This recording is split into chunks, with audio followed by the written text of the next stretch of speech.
இந்த ஆகாயம், இந்த பாதாளம், இவை அனைத்தும் இல்லாமல் போய்விடும், இல்லாமல் போய்விடும், இல்லாமல் போய்விடும்.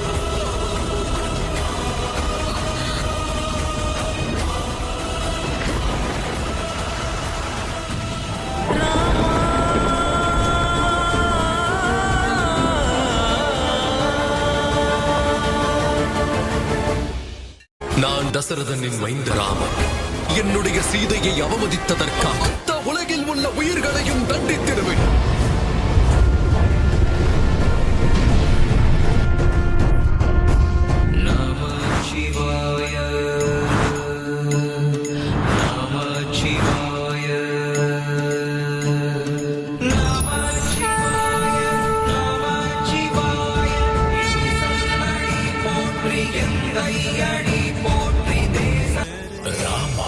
ராமாயணம் இன்று மாலை 6:30 மணிக்கு.